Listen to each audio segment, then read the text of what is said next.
இந்த வீடியோவில் நம்ம என்ன பார்க்க போறோம்னா, மீனராசிக்காரர்களுக்கு மே 2026 எத்தகைய ஒரு மாதமாக, பலாபலன்கள் நிறைந்த ஒரு மாதமாக, சயின்டிஃபிக் வேதிக் அஸ்ட்ராலஜி முறையில் எதையும் மிகைப்படுத்தாமல் ஒரு ஒரு கிரகம் ஒரு ஒரு இடத்துல இருக்கும் பொழுது எது மாதிரி தாக்கத்தை கொடுக்கிறார், உங்களுடைய கர்மவினை எப்படி செயல்பட போகிறதுங்கிறது இந்திய வேத ஜோதிடத்தின் அடிப்படையிலான ஒளி தத்துவ பிரகாரம் பரிகாரங்கள் அது மாதிரி விஷயம் மூட நம்பிக்கையில் போகாமல் உள்ளது உள்ளவாறு பார்க்க போகிறோம். மே 2026 பிறக்கும் பொழுது மீனராசிக்காரர் பார்த்தீங்கன்னா ஜென்மசனியின் தாக்கத்தில் இருக்க போகிறாங்க. குரு 4ஆம் இடத்துல இருக்கிறார். ஜூன் மாதம் தான் பயிற்சி ஆகிறார். ஸோ மேலே எந்த மாற்றமும் இல்லை. 12ல் ராகு, 6ல் கேது. அதே சமயத்தில் ராஜ யோகாதிபதி என்று சொல்லப்படுகிற அந்த செவ்வாய் ராசிக்குள்ளேயே சனியோடு இருக்கிறங்கிறது நம்ம பார்க்கணும். அஸ்தம சனி தாக்கத்தில் அந்த செவ்வாய் வேற சேர்ந்து பயங்கர ஒரு தாக்கம். ஏப்ரல் மாதம் முழுக்க மே 2 வாரம்லாம் பார்த்திங்கன்னா ஒரு மன உளைச்சலும் கொஞ்சம் அலைச்சல்களும் கொடுக்கக்கூடிய மீனராசிக்காரர்களுக்கு மே 2nd வீக்லேருந்து கொஞ்சம் நல்ல ஒரு விடுவு காலம் வருகிறது. செவ்வாய் சனியோட விலகுது. ஸோ அது நல்ல விஷயம். அதே சமயத்தில் சூரியனுங்கிற விஷயம் 6ஆம் வீட்டு அதிபதி 2ல் உச்சம் பெற்று அதுக்கப்புறம் 3க்கு போகிறது நல்ல விஷயம். ஸோ என்ன காமிக்குதுன்னா, மே மாதம் 2வது வாரத்துக்கு அப்புறம் கொஞ்சம் நல்ல அமைப்புகள் வருது. அதே மாதிரி சுக்கிரனும் 3ஆம் இடத்துல இருந்து அப்புறம் 4ஆம் இடத்துக்கு போகிறது நல்ல விஷயம். புதனும் பார்த்தீங்கன்னா நட்பு வீடு ஆகிய சுக்கிரன் வீட்டில் இருக்கிறது நல்ல விஷயம்.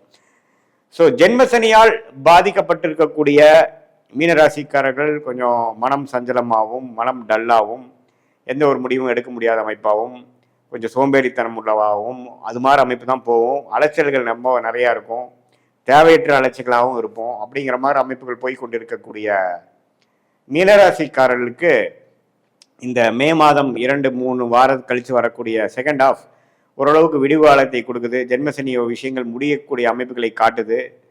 அதுக்கப்புறம் வரக்கூடிய குரு பயிற்சி ஜூன் மாதத்துக்கு அப்புறம் ஜென்மசனி ஆகிய சனியவே பார்க்கறதுனால ஒன்றுமே அதோட தாக்கங்கள் குறையும். ஸோ அதுக்கு வேணுங்கிற சில அடிப்படையான ஃபவுண்டேஷனான சில நல்ல விஷயங்கள் உங்கள் தொழிலையாக இருக்கட்டும், உங்கள் வேலையிலையாக இருக்கட்டும், உங்கள் உறவுகளையாக இருக்கட்டும், எல்லாத்துலேயுமே ஒரு நல்ல மாற்றத்தை கொடுக்கக்கூடிய அமைப்பு மே 2வது வாரத்திலிருந்து மீனராசிக்காரர்களுக்கு அந்த குரு பயிற்சிக்கு முன்னாடி வரக்கூடிய நல்ல அமைப்பை வாழ்க்கை சம்பவங்களாக அடிப்படைகளாக அமைச்சு கொடுக்கக்கூடிய ஒரு அமைப்பு. இந்த செவ்வாய் சனியோட விலகிறதும், சுக்கிரனோட வீட்டில் புதன் வருவதும், சுக்கிரன் 4ஆம் இடத்துக்கு போய் 10ஆம் இடத்தை பார்ப்பதும் இது மாதிரி நல்ல அமைப்புகளை கொடுக்கக்கூடிய அமைப்பாக மீனராசிக்காரர்கள் இருக்குது. ஸோ இதுவரை மன உளைச்சலும் அலைச்சல்களும் மன விரக்திகளும் தேவையற்ற மன சோர்வுகளும் இருக்கக்கூடிய மீனராசிக்காரர்களுக்கு ஓரளவுக்கு ரிலீஃப் கொடுக்கக்கூடிய ஒரு விடிவு காலம் கொடுக்கக்கூடிய அமைப்பாக மே மாதம் குறிப்பாக சொல்லணும்னா செகண்ட் ஹாஃப்லேருந்து கொஞ்சம் பார்க்கலாம். இது ஒரு பொதுவான பலன்களை தவிர உங்களுடைய ஜென்ம ஜாதகத்தில் நீங்கள் என்ன மாதிரி தசாபுக்திகள் போகுது வச்சு பார்க்கலாம். இதே மாணவர்களுக்கு பார்த்தீங்கன்னா புதன் நல்லா இருக்கிறனால கொஞ்சம் நல்ல முன்னேற்றங்கள் உண்டு. படிப்பில் கெட்டிக்காரத்தனம் உண்டு. காம்படிட்டிவ் எக்ஸாம்ஸ் கிளியர் பண்ணக்கூடிய அமைப்புகளாக இருக்குது. அதே மாதிரி உங்களுடைய ஜாதகத்தில் எது மாதிரி புதன் இருக்குது, உங்களுடைய தசாபுக்திகள் என்ன லக்னத்தில் பிறந்தீங்க, அதே மாதிரி அந்த லக்னத்துக்கு ஏற்ற மாதிரி ஒரு நல்ல தசாபுக்திகள் போய் கொண்டிருக்கிறதா, அந்த தசநாதன் புக்திநாதன் உங்களுடைய பிறந்த தேதி பிறந்த நேரம் பிறந்த ஊரை வைத்து வரக்கூடிய திருக்கணித பஞ்சாங்கத்தில் எப்படி இருக்கிறார், ஸ்தானபலம் என்ன, திக்பலம் என்ன, திருப்பலம் என்ன, யார் யாரை பார்க்குறாங்க, எந்த இடத்துல இருக்கிறாங்க, லக்னத்துக்கு எந்த இடத்துல இருக்கிறார், எந்த ஆதிபத்தை கொடுக்குறார் அப்படிங்கிறதெல்லாம் தீர நம்ம ஆராய்ந்து அதுக்கு பிரகாரம் நம்மளுடைய சயின்டிஃபிக் வேதிக் அஸ்ட்ராலஜி முறையில் எந்த விதத்தையும் மிகைப்படுத்தாமல் ஒரு கிரகம் ஒரு டிகிரி அடிப்படையில் இருந்து ஒரு டிகிரிலையும் ஒரு கிரகம் இருக்க நீங்கள் பிறக்கும் பொழுது எது மாதிரியான ஒரு கர்மவினை உங்களுக்கு கொடுக்குது, எந்த தாக்கத்தில் நீங்கள் பிறந்திருக்கீங்க, எது மாதிரி வாழ்க்கையை வாழணும் அப்படிங்கிறதுக்காக இந்த பிறவை எடுத்துக்கொண்டீர்கள் அப்படிங்கிற ஒரு விஷயத்தை புரிந்து கொள்ளக்கூடிய ஒரு அற்புதமான ஒரு சாஸ்திரம் தான் இந்திய வேத ஜோதிடங்கிறது நம்ம புரிஞ்சுக்கணும். சும்மா இது ஒரு ஃபார்ச்சூன் டெல்லிங்காக இந்நேரத்தில் இது நடக்குங்கிற மாதிரி சொல்லக்கூடிய ஒரு சாதாரண சாஸ்திரம் இல்லாமல் நம்மளுடைய பிறவி பயன் என்ன, நம்மளுடைய கர்ம பலன் என்ன, எது மாதிரி விஷயத்துக்காக நம்ம பிறந்தோம், நம்மளுடைய காலகட்டங்கள் எது மாதிரி காமிக்குது, எந்த திசையில் எது நடக்கும், எப்போ நம்ம லைஃப்பில் செட்டில் ஆகும், எப்போ எது வரைக்கும் நம்ம சேஸ் பண்ணணும், எந்த நேரத்தில் கொஞ்சம் அமைதியாக இருக்கக்கூடிய அமைப்பு, எந்த நேரத்தில் அதிகமான உழைப்புகள் தேவைப்படுகிறது, எந்த நேரத்தில் இடம் மாற்றங்கள் உண்டு, எந்த நேரத்தில் வேலை மாற்றங்கள் உண்டு, கல்யாண விஷயங்கள், குழந்தை விஷயங்கள், வெளிநாடு விஷயங்கள் எல்லாமே நம்ம ஜாதகத்தில் என்ன காட்டுதுன்னு தெரிஞ்சு அதுக்கு தகுந்த மாதிரி பாஸ்ட் லைஃப் எப்படி அதுக்கு தகுந்த மாதிரி தான் போச்சா, நம்ம ஜாதகம் சிங்க் ஆகுதா நம்ம லைஃபோட, ப்ரெசண்ட் எப்படி, ஃப்யூச்சர் எப்படி, எது மாதிரி விஷயங்கள் வந்து நமக்கு காத்து கொண்டு இருக்கிறது, எந்த மாதிரி சாய்ஸ் நமக்கு வேண்டாம், எந்த கிரகம் யோகமாக இருக்குது, எந்த கிரகம் அபயோகமாக இருக்குது, 6ஆம் வீட்டு அதிபதி 8ஆம் வீட்டு திசையெல்லாம் நடக்குதா, விரக்திகளையும் பிரச்சனைகள் கொடுக்கக்கூடிய அமைப்பு இருக்கா, உடல் உபாதைகளில் கேர்ஃபுல்லாக இருக்கணுமா, உறவுகள் எப்படி, நமக்கு திருமணம் எப்படி, கலப்பு திருமணமா,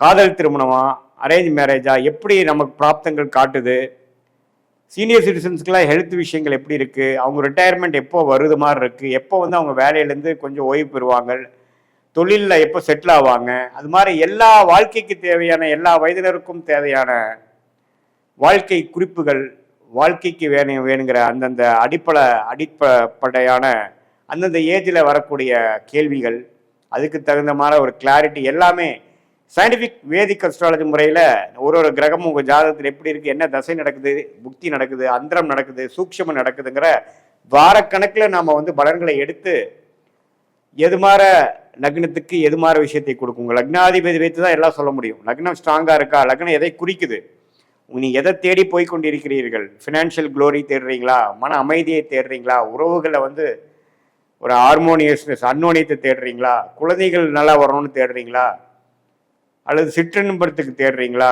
பேரின்பத்துக்கு தேடுறீங்களா, ஆன்மீக தேடுதல் உண்டா, எது மாதிரி விஷயத்துக்காக உங்களுடைய வாழ்க்கை பயணம் போய் கொண்டிருக்கிறதுங்கிறதா நம்மளுடைய ஜாதகத்தில் புதைந்து கிடக்கக்கூடிய விஷயமாக சயின்டிஃபிக் வேதிக் அஸ்ட்ராலஜி முறையாக பார்த்து அது மூலமாக எது மாதிரி விஷயங்கள் நம்ம எடுக்கலாம், எது மாதிரி விஷயங்களை நம்ம தவிர்க்கலாம் அப்படிங்கிறது பார்த்தோம்னா தேவையற்ற சமய விரயங்கள், தேவையற்ற பொருள் விரயங்களை தவிர்த்து நம்மளுடைய பிராப்தம் என்ன, நம்மளுடைய தோஷம் என்ன, நாம் வாங்கி வந்த வரன் என்ன, எந்த கிரகம் நமக்கு சாதகமாக இருக்கிறது, அந்த கிரகத்தின் வேலை தொழில் படிப்பைக்கு நம்ம போனோம்னா நம்ம வாழ்க்கையை எளிதில் அமைச்சு கொள்ளலாம், எந்த நேரத்தில் அடக்கி வாசிக்கலாம், எந்த நேரத்தில் நம்ம வந்து கொஞ்சம் ரிஸ்க் எடுக்கக்கூடிய அமைப்புகள் நமக்கு நல்ல பலன்களை கொடுக்கும் அப்படிங்கிறதை நாம் துல்லியமாக உங்களுடைய பிறந்த தேதி, பிறந்த நேரம், பிறந்த ஊரை வைத்து வரக்கூடிய திருக்கணித பஞ்சாங்கத்தில் வரக்கூடிய ஜாதகத்து மூலமாக பார்த்து அதையே இப்போ நம்ம சொன்ன கோச்சாரத்தில் வரக்கூடிய இந்த குரு பயிற்சி, ராகு பயிற்சி, சனி பயிற்சி, இந்த மாத பயிற்சி நம்ம எப்படி பொது பலனாக பார்த்தோம் பார்த்தீங்களா, அதையும் சேர்த்து வைத்து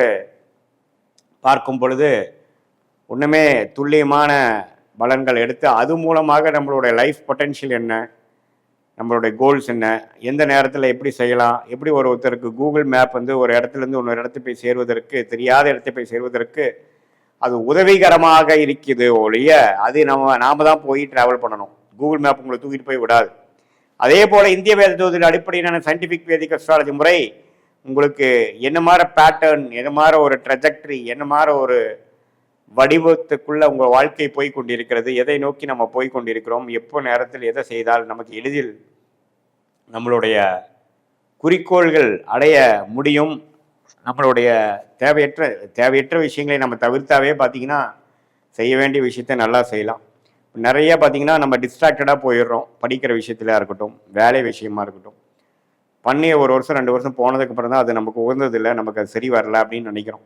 அது முதலே நமக்கு தெரிஞ்சு வருமுன் காப்போம் அப்படிங்கிற ஒரு விஷயத்துல சயின்டிஃபிக் வேதிக் அஸ்ட்ராலஜி முறையில் நம்மளோட கர்ம வினைகளை கிரகத்தின் சஞ்சாரங்கள் மூலமாகவும் கோச்சார பலன்கள் மூலமாகவும் டிரான்சிட் அஸ்ட்ராலஜி என்று சொல்லப்படுகிற முறையிலையும் பார்த்து அது உங்களுடைய துல்லியமான தசாபுக்தியில் வச்சு சிங்க் பண்ணி நம்ம பார்க்கும் பொழுது துல்லியமான பலன்கள் எடுத்து அது மூலமாக வாழ்க்கையில் எதிர்நீச்சல் போடாமல் வாழ்க்கையில் ஜெயிக்க முடியும் என்று சொல்ல விரும்புகிறேன். மீண்டும் மற்றொரு காணொளியில் சந்திப்போம். நன்றி.